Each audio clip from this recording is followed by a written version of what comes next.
Farm Talk on CFRU 93.3 FM. Welcome to Food Farm Talk on CFRU 93.3 FM in Guelph, Ontario, Canada, and by podcast on Apple, Google, Spotify, Anchor, and other podcast platforms. This show today is about the future of conservation authorities in Ontario and the conservation work that they do with Ontario farmers. Please follow our podcast and our Twitter, Instagram, and Facebook accounts. We're always interested in thoughts you might have, so please leave comments on those social media feeds. I'm Paul Smith, and I'm host of a series of shows on Food and Farm Talk on farm sustainability. We're broadcasting here from the treaty lands of the Mississauga, the Credit First Nation of the Anishinaabe Nation. These are part of lands within the Between the Lakes Treaty, was signed in 1792. Today, we are talking about the future of Ontario's conservation authorities in light of the Ontario government's Bill 108, or More Homes, More Choice Act. It's part of their agenda to reduce regulation and government expenditures. Conservation authorities are local watershed management agencies across southern Ontario and parts of northern Ontario, and they deliver resource management programs to conserve resources in their watersheds. They started way back in the 1940s and 50s in response to flooding and erosion that were prevalent at that time. The now 36 conservation authorities operate under provincial legislation, but they have primarily municipal funding and funding that the authorities generate themselves. But for most of us, camping and hiking in the almost 300 different conservation areas across the province are some of the ways that we interact with conservation authorities. But they do also play a big role in working with farmers on conservation projects. The authorities offer cost-sharing programs for projects like tree planting, buffer strips along streams, and cover crops, as well as offering technical advice and planning functions for farmers. The farm media carried several pieces about conservation authorities after the minister's letter to all the authorities telling them last August to wind down some of their non-core programs. So in this show, we're going beyond that headline to discuss the issues with Kim Gavine, General Manager of Conservation Ontario, and Joanne Rzadki, Business Development and Partnerships Coordinator, also of Conservation Ontario. But first, here is a clip of Ian Wilcox of the Upper Thames Conservation Authority voicing his concerns about the direction of the government in cutting funding and changing the legislation for conservation authorities. This clip is from the London Free Press, and the Upper Thames Conservation Authority covers a large watershed that includes the City of London, Woodstock, St. Mary's, Stratford's, and does a lot of great agricultural conservation work with farmers, as well as with the Provincial Ministry of Agriculture, Food and Rural Affairs. The cut in funding is significant. They have reduced funding by 50% for flood control. And flood control is an absolute priority for the Conservation Authority or for conservation authorities right across the province. The budget cut this year is a concern, but a bigger concern is the reopening of the Conservation Authorities Act. And it seems the intention is to greatly limit the role of conservation authorities to just flood control. So from our thinking, that eliminates things like water quality and tree planting and a lot of our stewardship services that have high value and are really important here. So that clip illustrates the specific concerns of one conservation authority. Ontario's 36 conservation authorities banded together quite some time ago to form Conservation Ontario to give them a unified provincial voice. We'll be speaking now to Kim Gavine and Joanne Rzadki of Conservation Ontario about the changes the government has been making. Kim and Joanne, let's start by you giving a bit of an introduction to yourselves and to Conservation Ontario. Hi, Paul. I'm Joanne Rzadki, and I'm responsible for business development and partnerships at Conservation Ontario. Hi, Paul. It's Kim Gavine. I'm General Manager with Conservation Ontario. Conservation Ontario is the association that supports Ontario's 36 conservation authorities, part of our role is promoting the collective work of the conservation authorities. Our tasks in the CO office range from government relations to policy and program development, communications, and information management. So really, we work for the 36 conservation authorities and try to support them as best as possible. So most people in our audience will know generally what conservation authorities do, but they may not know what kind of services you provide to farmers and other landowners. So maybe you can describe some of those kind of services and how. Hi, Paul. Yes. So for more than 40 years, actually, CAs have been around for close to 80 years almost now. CAs have been delivering and providing technical assistance and financial incentives to improve and protect water quality. Collectively, these programs have offered grants of up to about 100% of the cost of best management practices, or BMPs, and these include conservation farm practices, everything from erosion control, buffer strips, stream fencing, tree planting, wetland creation, well decommissioning, septic improvements, cover crops, and more. In fact, we've long understood the importance of these programs, not just as it relates to, say, nutrient management and water quality, but overall watershed health, even water quantity, soil health, natural heritage, and more recently addressing the impacts of climate change. We also do participate on a lot of ag sector stakeholder committees, things like we recently contributed to the province of Ontario's soil health strategy and continue to work with the ag industry and landowners on that. We conduct outreach tours and demonstration projects.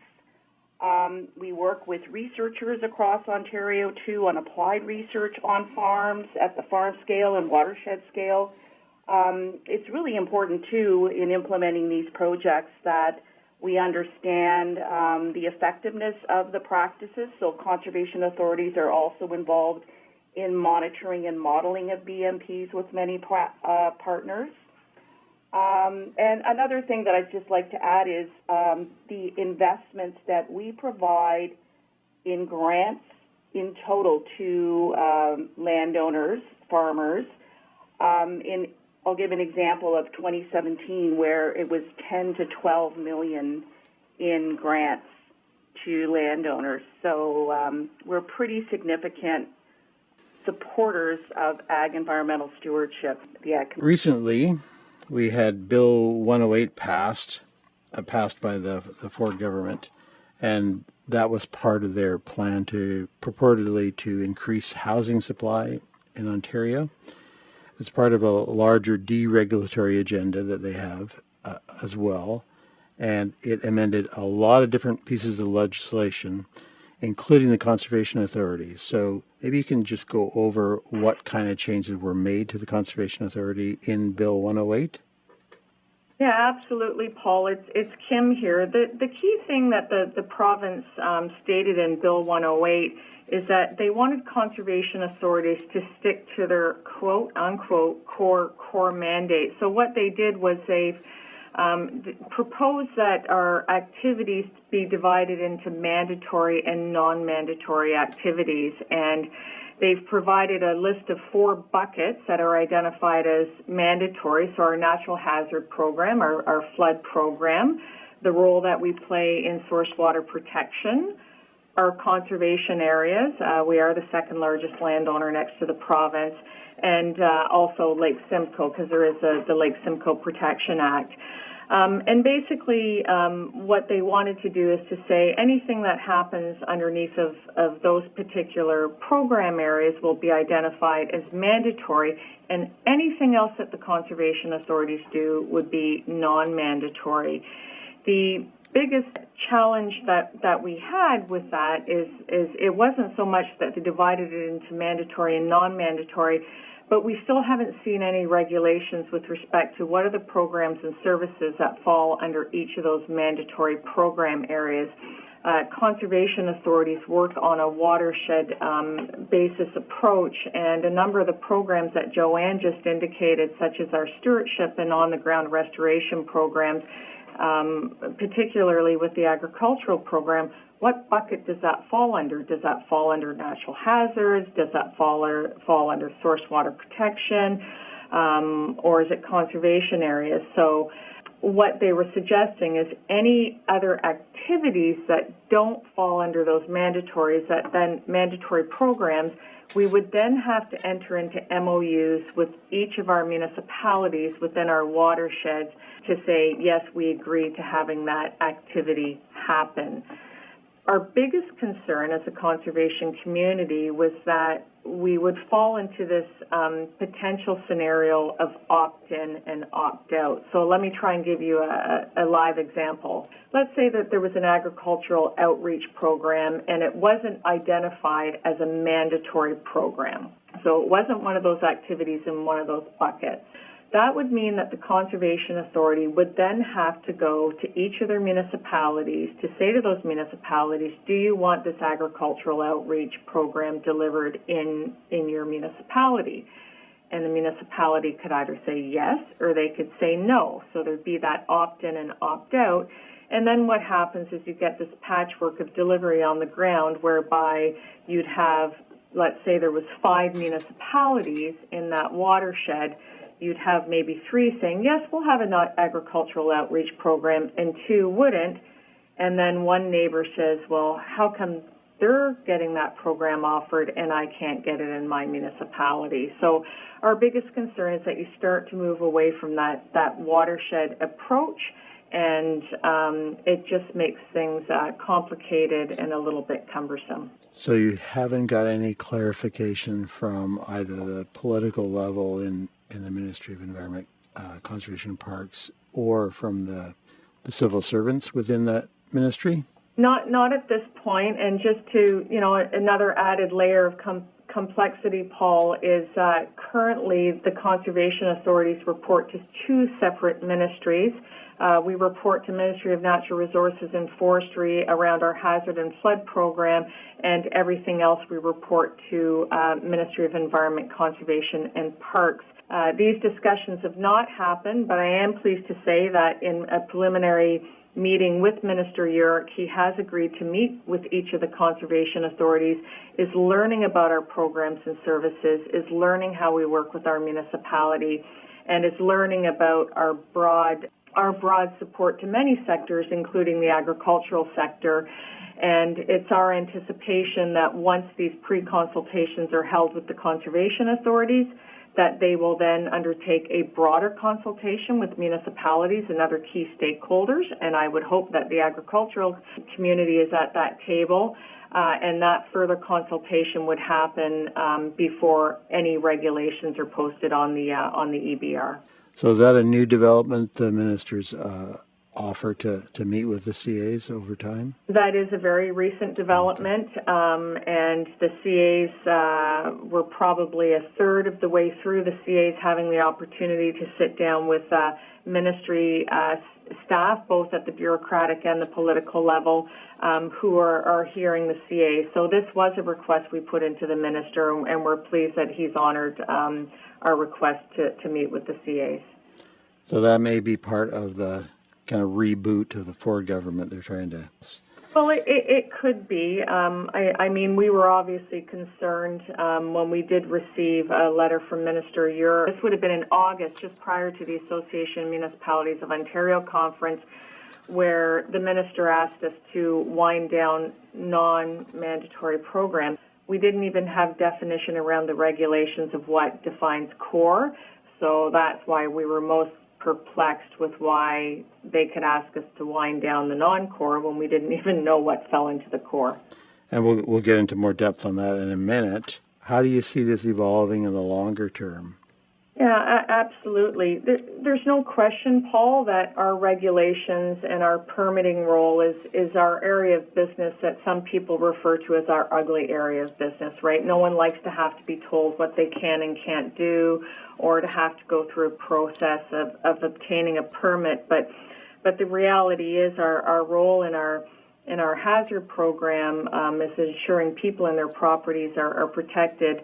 We've seen more extreme weather events as of late, and the significant impacts that that's having on people in their homes. And again, our role is to provide the best expertise as we can, scientific-backed expertise in terms of what should or shouldn't happen.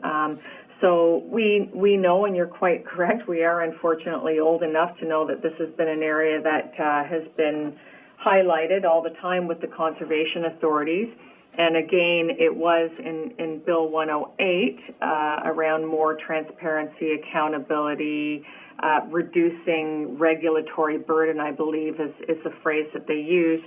And I'm pleased to report that one of the roles that we're doing here at Conservation Ontario is something called our CO Client Service and Streamlining Initiative.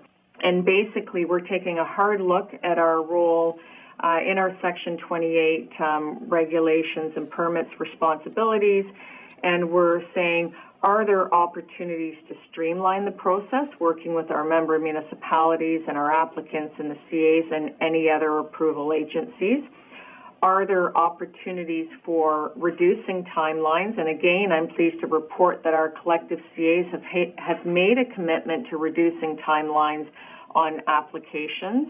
And they've even gone as far as to say, are there opportunities for actual exemptions? So depending on the type of activity, it could be that a landowner wouldn't need to come and get a permit, that particular activity would be exempt. So CO is leading, Conservation Ontario is leading this work with our conservation authorities.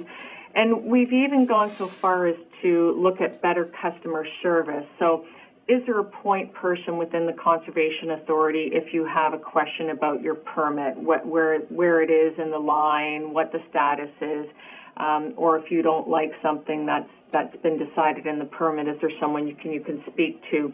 We've done some customer service training with our conservation authorities. I think we're just over 300 of our staff are trained to date. Well, that's good. I mean, I think farmers don't have one opinion because there's lots of them. They value a lot of the services provided by conservation authorities, but then there's lots of farmers who don't like the regulatory processes and have difficulties navigating them. So I think what you're saying about trying to streamline and rationalize some of the decision-making process would probably be music to their ears. Now let's go back to that letter from Minister Urick last August, sent to all the conservation authorities asking it to wind down services and programs that fall outside the scope of the core Conservation Authority mandate. I remember when that happened and everyone was kind of a bit in shock that what is this and where is it coming from and what does it mean? And so maybe you can describe what's going on behind that and how the conservation authorities have responded to that and what progress has been made since last August. Yeah, absolutely. Well, there were a couple of things that were of concern, particularly to the Conservation Authority community. The biggest one, Paul, is what I had said earlier, is that the minister had asked us to wind down non-core programs. Well, when we didn't even have any details or definitions of what constituted core, how could we then wind down non-core? So we provided that statement publicly to the minister, saying this was our concern with the letter. And then there was a social media response saying, well, we don't want you involved in activities such as maple syrup festivals, wedding photography, things that happen in our conservation areas. What quickly became evident is these are activities which the province does not pay for.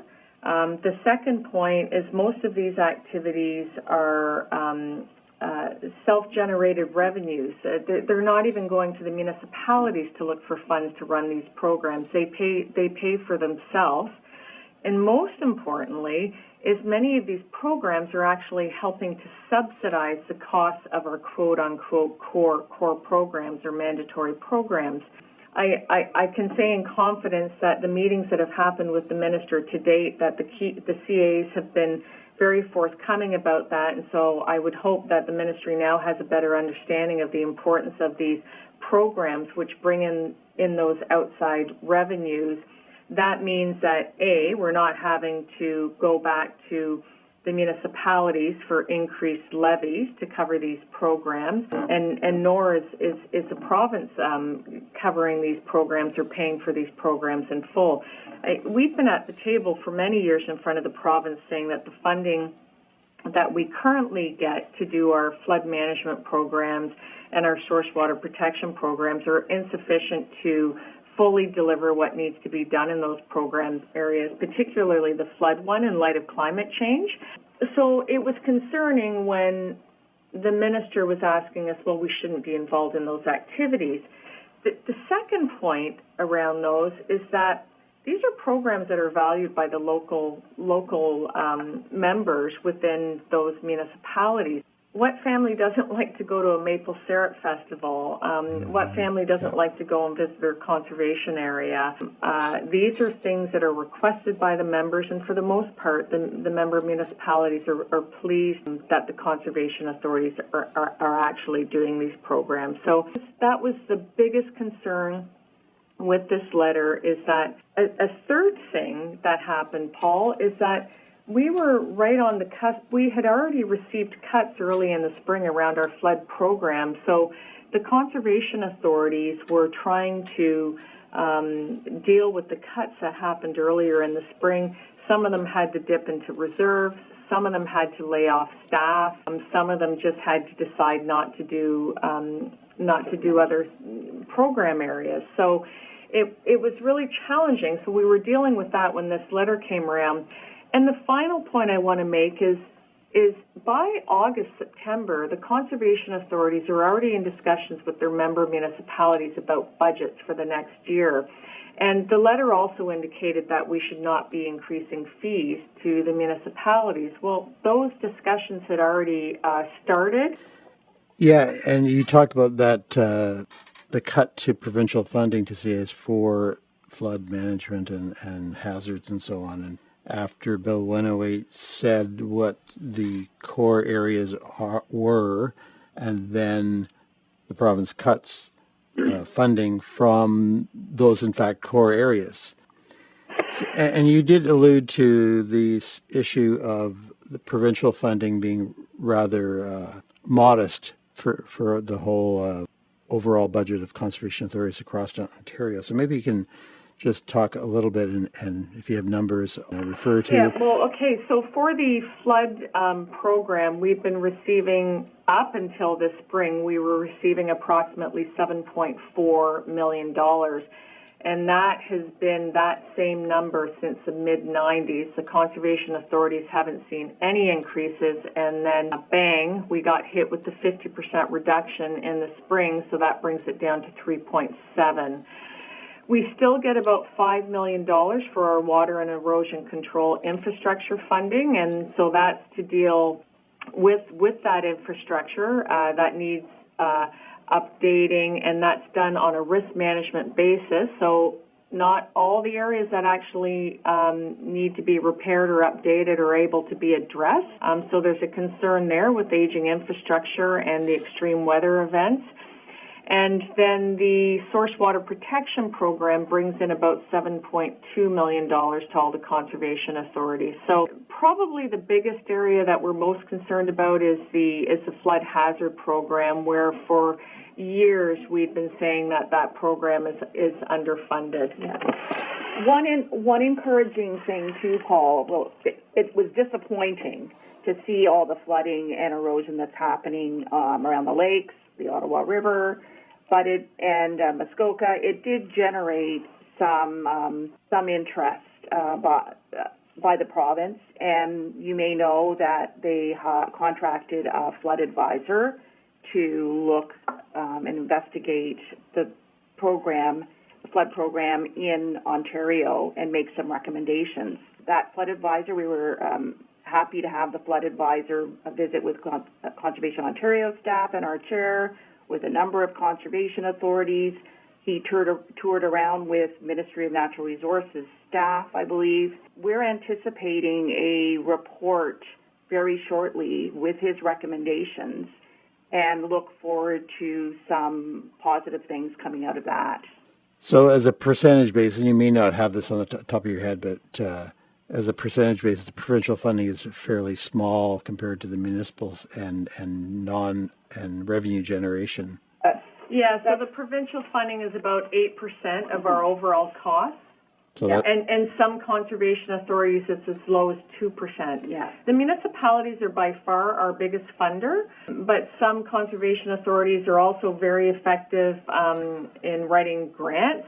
But again, the other chunk of money is our self-generated revenues. So through the programs or activities that the conservation authorities might deliver in their conservation areas, that also brings in revenue, again, to help support our mandatory work.